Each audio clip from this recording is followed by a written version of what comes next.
Hello, and welcome to the No Bad Questions podcast, where I try to learn in a conversational manner by sitting down with people who have interesting careers, important lessons to tell, or inspiring stories. I hope that you learn something too. If you want to support the podcast, please follow or subscribe on your platform of choice. You can also like or comment to boost the algorithms or share out to your network to make sure it gets more views. But ultimately, and what I hope you choose to do, is listen to the very end. With that, we'll start today's podcast. Hi, everyone. This week's episode had a bit of a problem with the introduction of my guest, Brett Bogan. You didn't miss any of the other information that he gave, any of the questions, just his background and why he's qualified to speak on human trafficking. So I'll put a little bit extra into the description of this week's episode so you can learn a little bit about Brett, check out his foundation, go to their website, and hopefully give them your support. I hope you don't mind, but we wanted to keep the rest of the episode because there was a lot of good information. I hope you'll listen to the very end.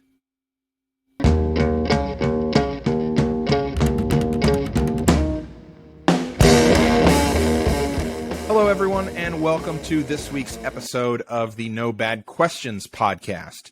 I'm joined this week by Brett Bogan. He is the co-founder of the Free to Run Foundation. And this week we're going to be talking about a fairly serious topic, human trafficking. Brett, thank you for joining me here on the podcast. All right, Brett, so let's take a step back then and try to define, what is human trafficking? I think people hear about it. They see people talk about it on TV shows in Hollywood, but maybe they don't know really what that means. So can you break down a definition for us of what is human trafficking? Yeah, sure. So I think one common way to describe human trafficking is to just describe it as modern day slavery. But to me, I don't think that really does the issue justice, because trying to compare what human trafficking looks like today to what the slave trade looked like during the transatlantic slave trade, they're just two different things. So I'm trying to get away from referring it as modern day slavery and just refer to it as human trafficking. When I want to go to like an official definition, there's a few different places I'll go to. Like the main U.S. federal law on human trafficking is the Trafficking Victims Protection Act of 2000. So there you can find a very long definition of what the federal government's doing to try to end human trafficking. The United Nations also has different agencies or sub-departments of the United Nations that deal with human trafficking.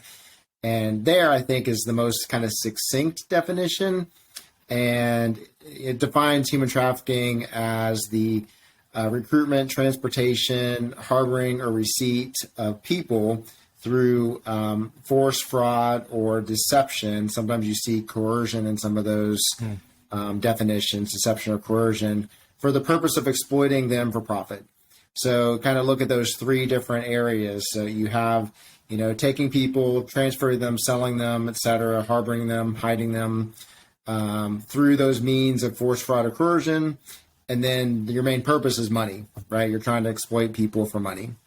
Yeah. So you don't even have to define it as, someone's being forced to do work with no pay, because there are situations where a human trafficking victim is, getting room and board and some compensation, but, they're being forced to do something they don't want to do. They're, maybe they're like a foreign, citizen in another country, and the trafficker takes their passport and visa documents, and so they can't travel. So there's lots of ways, people are kind of forced into a situation of human trafficking. But yeah, that's essentially how I would define it. Okay. Well, thank you for that. And that definitely has some elements to it that I think people may not always think about. So you've been doing this, you said, for about 10 years now. Right. And what made you decide to do this? I know you. I know that you've got a busy professional job. You've got a family. You have other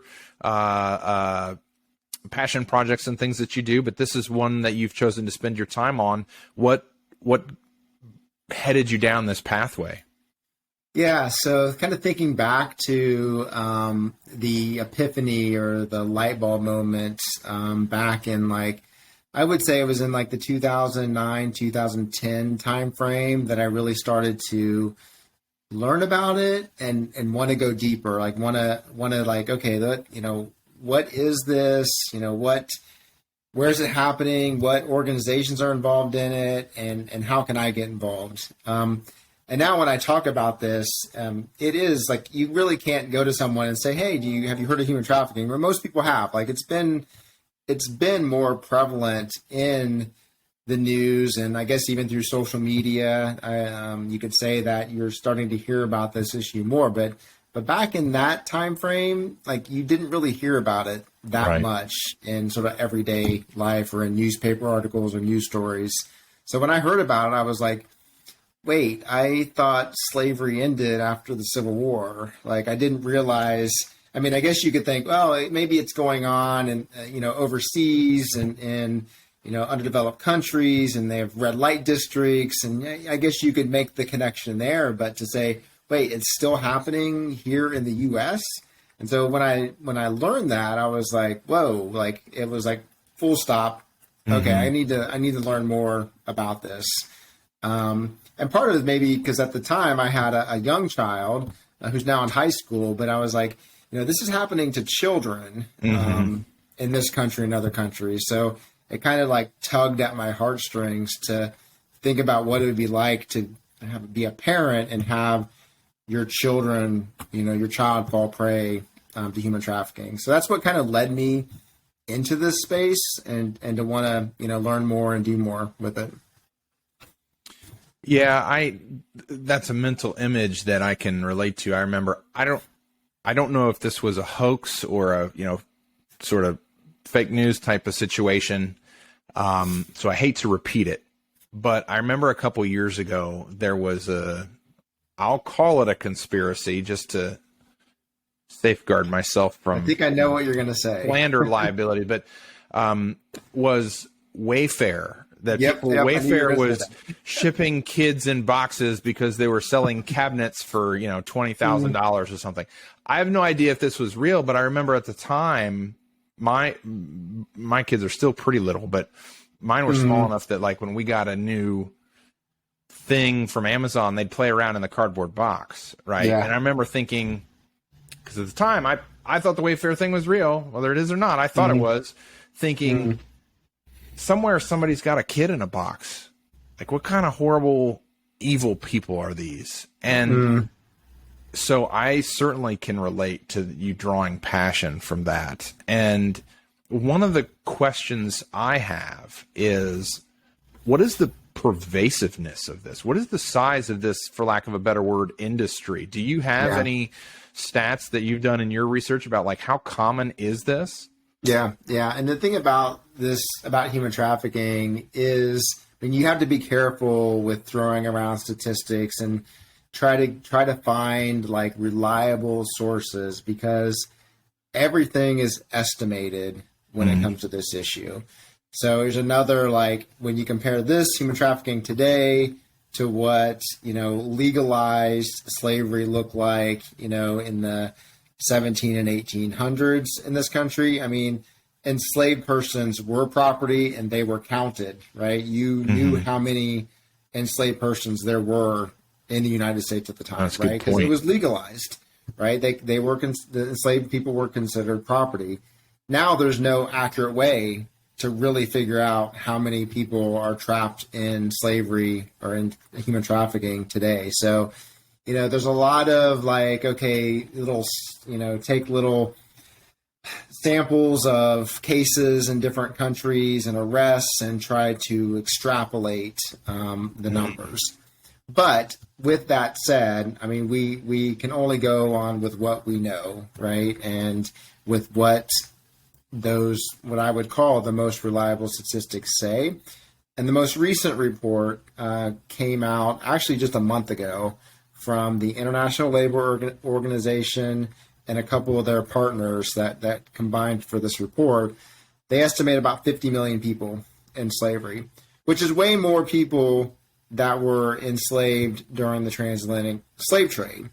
Okay, so from an absolute number, there's more people trapped in human trafficking today than there were during, the height of the transatlantic slave trade. Wow. So that could be a powerful statistic, right? But it's also, you got to be careful with like really trying to use that as your wow factor, because the population of the world has dramatically increased too. So as a percentage of the population of the world, it's not that much greater, but still 50 million people is a significant number, right? Yeah, that's a lot of people. I think. Well, I don't want to. I was going to compare that to the size of a country's population, but I'm not sure I have the country's population right, so I'd probably be wrong. But it's a lot of people. And that's global, right? That's right. And yeah, globally, that is just a lot of human beings. Right. You could like think of like some of the states in the U.S. and say, well, that would include, California, Florida, Texas, blah, blah, blah. So like the total population of several states. So. Wow. And so one of the things that one of my other guests we talked about was on the cybersecurity episode. We talked about the sophistication of these criminals. They have like call centers and stuff. Mm-hmm. I would imagine with 50 million people globally that are being trafficked, the dollars around that, I would imagine that this is somewhat industrialized, that it's sophisticated. I hate to even use that word for something so reprehensible, but I can't think of a word that means what I mean more appropriately. Like a negative word that means, rather than sophisticated, it sounds like some aristocrat or something, right? But I think you know what I mean is like do they have advanced, mechanisms for the movement of these people, for the money? I mean, it has to be like an industry. Mm-hmm. It is. Yeah. I mean, obviously there could be, talking about the different types of trafficking and, if you're looking at sex trafficking and, being able to, purchase, from someone that's in prostitution, being forced to prostitution, then you have the trafficker / pimp, which is the common, term that we use. That could be, just one person controlling, several different, women. Mm-hmm. But I think similar to cybersecurity and other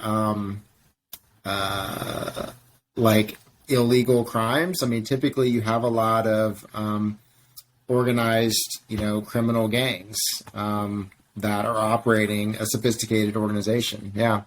You would have like multiple levels. You would have like someone, at the bottom level that's attempting to recruit and groom victims, and then once they establish trust with someone, then they're able to convince them about this job opportunity in another state, another country, depending on where you're at.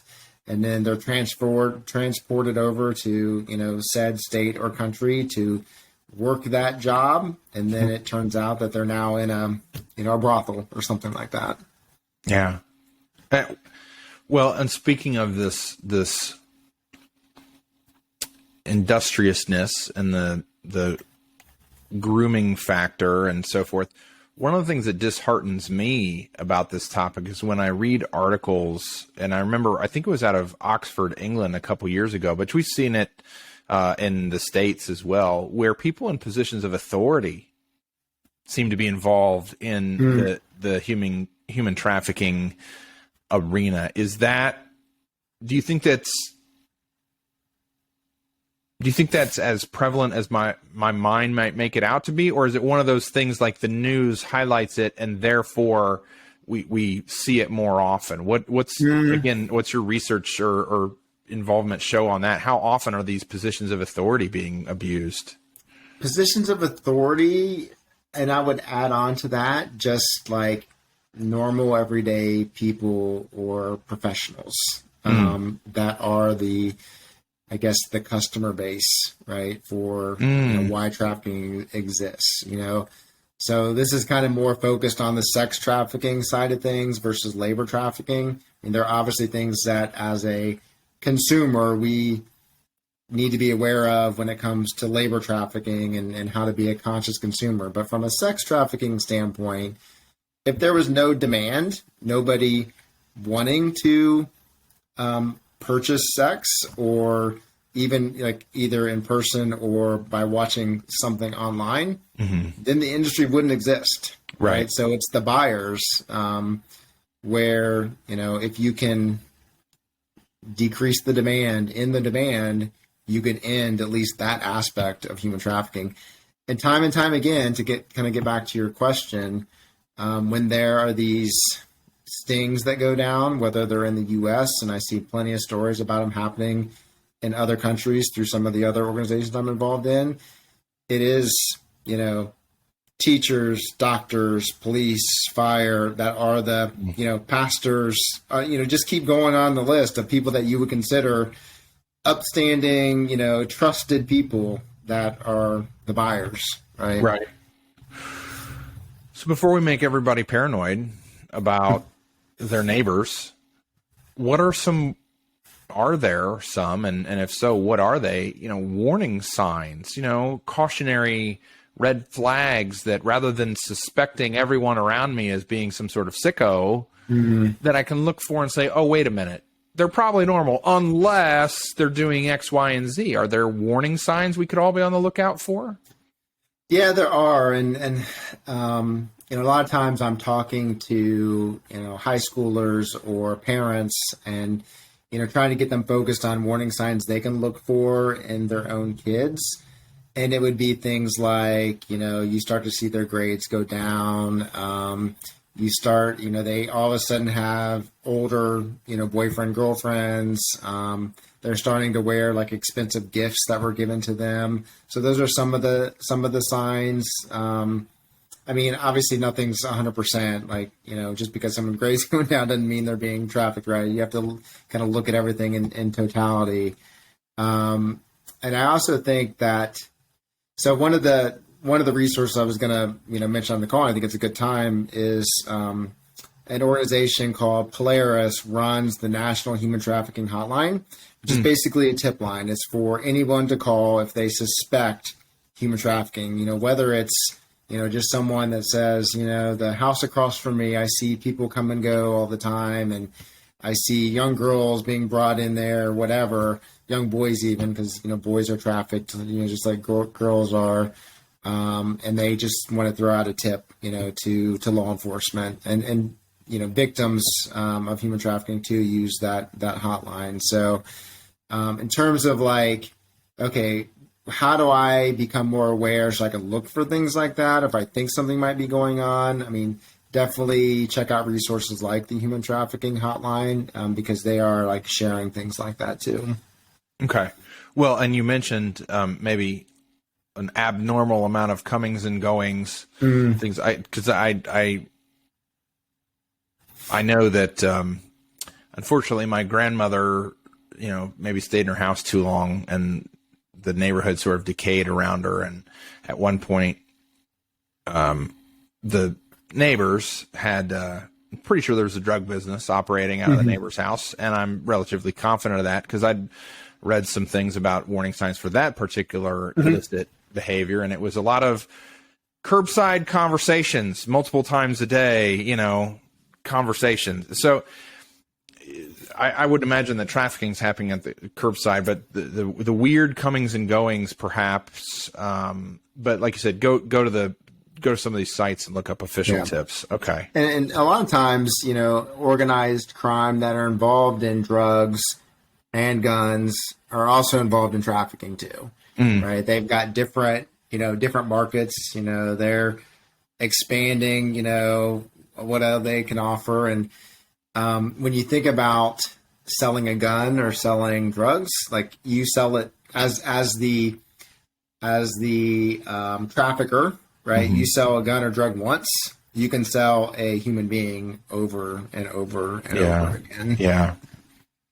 Well, we sort of just I think inadvertently fell into leaning more towards the conversation around people being trafficked for sex reasons. But you alluded earlier, as well as when we were having some technical challenges, to being trafficked for labor. So can you talk a little bit about that and what that, I mean, is that migrant workers, or because people hear about that when we talk the immigration issue, politically, or is it something deeper than that and more specific than that? Yeah, migrant workers on farms. That's one area or one kind of thing that you can point to that where labor trafficking happens. You also look at it in like hospitality, hotels, restaurants, massage parlors. You're not even dealing with like sex there, or even like nail salons. So the state of Ohio that has like a human trafficking task force that involves several different agencies in Ohio, like they have been trying to focus more on labor trafficking and say this is just as big a deal as sex trafficking. And here are some of the things where it could be happening. And that includes, training law enforcement too about the different aspects of labor trafficking where it could be happening as well. So you mentioned like, okay, who are the ones that most at risk for labor trafficking?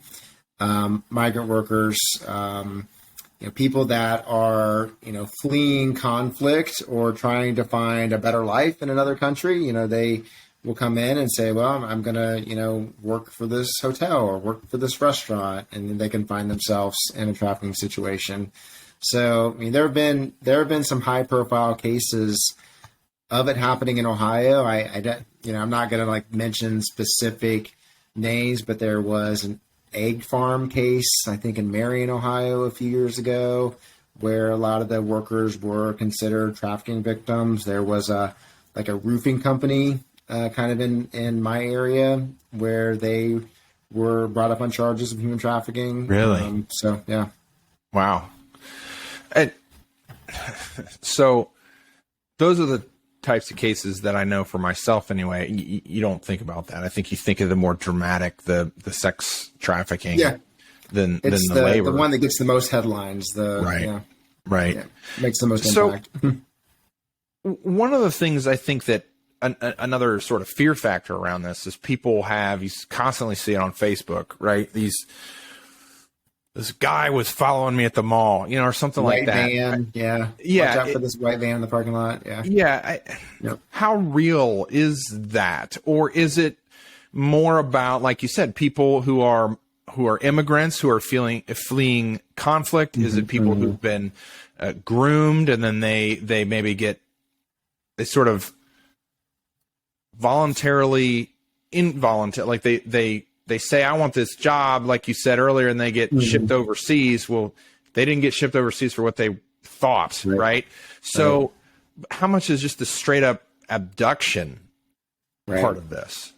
Yeah, I mean, it happens, but it's going to be rare for, to be abducted by a stranger and then end up being trafficked. I mean, I think in the movie Taken, the first one that came out, and I think even when that came out, I didn't even really equate that to like human trafficking because it came out during a time where, again, it wasn't that common of a topic. But yeah, that's not the common way it happens. Usually it's someone that has taken the time to gain trust with you, either in person or through, social media, especially when it comes. And I think the pandemic really highlighted the risks of being online, especially for children.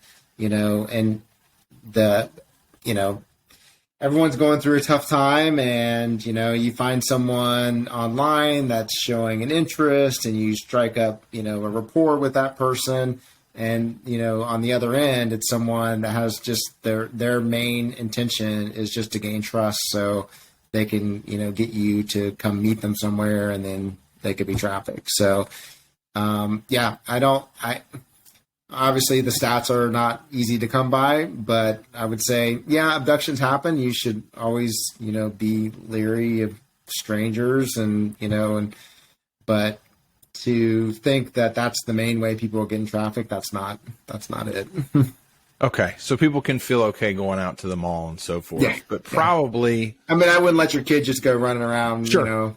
all by yourself, but Yeah. Well, and I think a reasonable level of caution has been true in any age, and Sure. and frankly, just to dip into maybe more than I normally would, but we're kind of talking serious topics here. I do think that's something that to some extent has been, until this topic has been more on the forefront of people's minds. I think a lot of the modern age, we've forgotten some of the need to be aware when we go out in the world. I think there were a couple decades there where the country was a pretty safe place, and people maybe weren't as aware of some of this and other issues, that it's like all of us, men, women, children, like everybody should be aware when you go out in public that there's other people there. There's some bad people out there. Yeah, there's other people there, and in America there's 300 million of them, and some percentage of that 300 million is bad, we'll say, or just so just don't be paranoid, but be aware, as you go out into the world and go about your business. So let's talk about kids and social media then. Again, I've heard several of my guests have advocated getting away from social media. And you've got a kid now, you mentioned, who's a little older into the high school, mine are younger kids, but and we don't let them have social media or devices like that. Parent to parent, and as somebody who is informed on these issues, what recommendations would you have to parents out there about, you don't want to just not let a kid have something that ties them to the current culture. You don't want to just ban them forever, maybe not till they're a little older, teenagers, something like that, but conversely, maybe you should. I don't know. Like, what advice do you have for parents? Yeah, I mean, I would just kind of share my personal experience, mine and my wife's, and how we've gone about it. I mean, obviously, you need to start when the kid's younger, in terms of like telling them, why we're concerned about certain things, and okay, we're going to get you a phone, and this is why we think it's time for you to have a phone, and establishing the kind of the ground rules for said device. And because as they get older, if you wait till they get older, then it's all going to be about you don't trust me, and why do you think that I would be doing that sort of thing. So definitely start when they're younger to try to establish that trust, and so they can understand boundaries and everything. And with my child, since I've been involved in this issue since they were younger, like they know about this issue. So, it was maybe a little easier in my household because they were aware of human trafficking when they were younger. Right. But, right now, so especially during the pandemic, it was hard on kids, and this generation does spend a lot of time online, talking with their friends constantly. It's weird for us to think about when we were, grew up not in that social media era, and now kids are so into that, and not really I guess the main purpose is just to be able to like stay in touch with their friends, kind of like where we would talk on the phone. Well, they can text and message back and forth, and in their Discord server or whatever. Right. Which I'm not even sure I can explain what Discord is at this point, but I kind of get the concept of it. So yeah, I mean, every parent, depending on their child, is going to maybe have different way to approach things. But my main piece of advice, I think, is just start young. I mean, don't wait till they're in high school to start having this conversation about, this is why we're concerned, and we want to make sure you are aware that there's bad people out there. And if, you get a friend request from someone you don't know, be leery, etc. So bottom line is, we have not, said you cannot be on, these social media things. Like we've established this trust with our child. Okay. No, that's a good tip. I think a good tip. How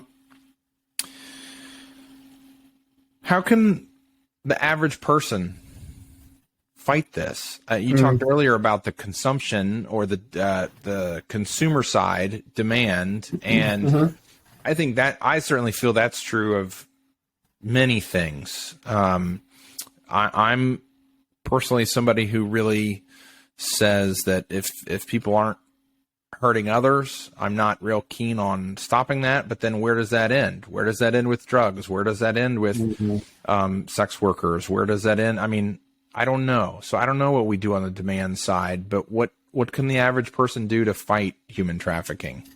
Yeah, so with the teen program that we started under Free to Run Foundation, we've kind of focused on like 3 areas. And I think this works for just our general organization and the teen program.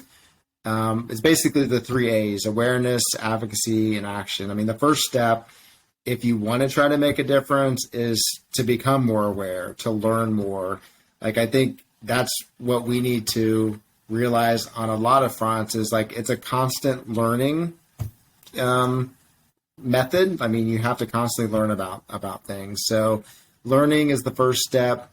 And then I think it's taking that learning and telling others. That's where you become an advocate, right? So I believe in this issue, and here's why, and you're trying to like get more people to understand the issue.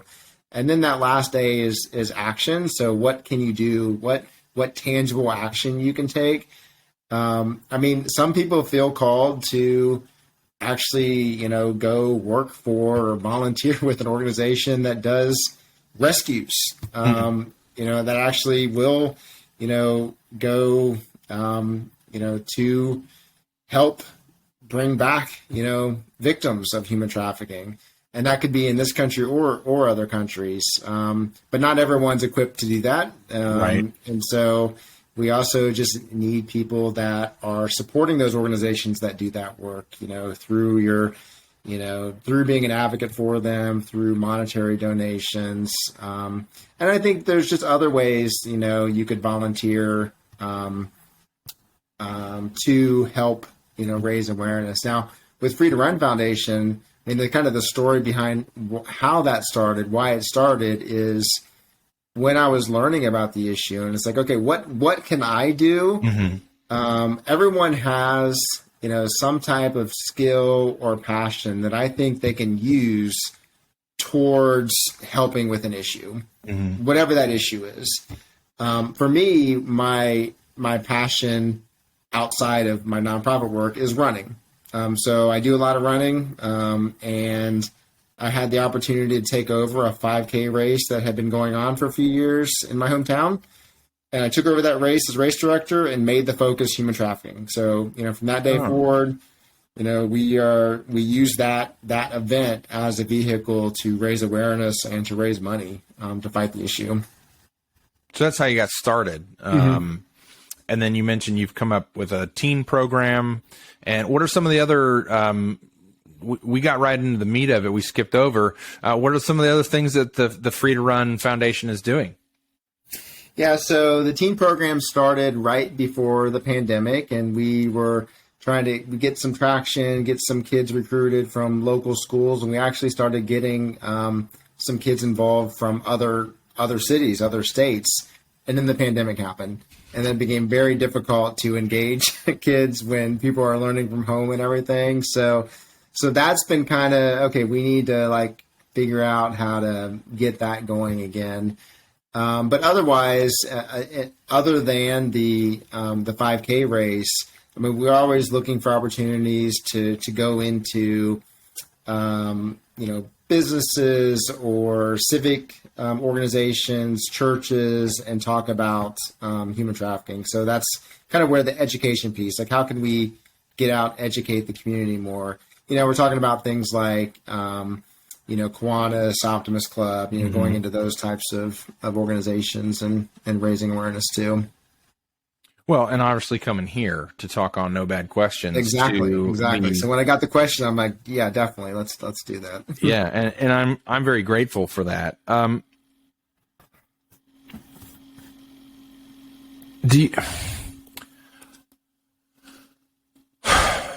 I feel like this is one of those societal problems that's never going to fully go away. So when you look at this and you think about an ideal state, ideally, there is no human trafficking. But if we can't fully get rid of the demand for ultra cheap labor, if we can't fully get rid of the demand for sex workers, what is the reasonable medium that we should strive for as a society? Is it that we catch these people quickly and lock them up fast? I mean, what does the reasonable endpoint look like if we can't get to an ideal state? Yeah, I mean, I am very idealistic, and I always think that the future, there's always hope for the future. Like, things are always going to be better down the road. So I don't want to accept that we can't end human trafficking. So I won't even go there. But with that said, I mean, there's the story about the kid walking on the beach and taking starfish, throwing in the ocean, right? Like, well, what difference does it make? There's thousands of them. Like, but if I can help just one, then it makes a difference, right? So if all this work is helping to rescue people from human trafficking, even if we never can end it completely, then it's worth doing. And I've seen great strides, both domestically in the U.S. and overseas. But there's so many different issues that the world is dealing with, from poverty to natural disasters to war, and conflict zones. So it's hard to to kind of rank issues and where do we devote our resources? Yeah, it's hard. I wish I could help in all these different areas. But yeah, I think that if it's something that you your listeners feel like that, yeah, I feel like I want to do something more, but wow, it seems like an overwhelming issue. How are we ever going to do that? I think that's the wrong starting point. It's just like, yeah, it's going to be hard to do, but that doesn't mean we shouldn't try to do something. No, that's fair enough, and I appreciate that, and I appreciate your optimism about ending it one day. It would be nice if that was in our lifetimes. I will admit I'm perhaps not that optimistic, but the world has come a long way on a lot of fronts over the last couple decades. When you start looking at the stats on global poverty and armed conflict and terrorism, and things in many, many, many ways are improving dramatically. So maybe my pessimism is incorrect on this one, and I hope so. So Brett, thank you for the work you're doing. How can people find more about you, more about this? Where do they go? Sure. Yeah. So Free to Run Foundation is the name of the organization again, and it's freetorunfoundation.org. You can also find us on Facebook and Instagram under Free to Run Foundation. Yeah. So our 5K race that takes place in Troy, Ohio, we also promote a virtual 5K during that time. So no matter where you're at, you can participate in the 5K and help us raise awareness. Running and walking. It's on January 1st throughout the month of January. So we always say, well, you can run or walk indoors too. Just go to your local track, your local fitness or rec facility, and do it on the indoor track. You don't have to do it outside, but yeah. So there's ways to do a 5K in January, no matter where you're at. There you go. Well, Brett Bogan, co-founder, Free to Run Foundation, educating me and all of you out there listening on human trafficking. Thank you for the good work you're doing, and thank you for joining me here on No Bad Questions. Yeah, I appreciate it, David. Enjoy the conversation.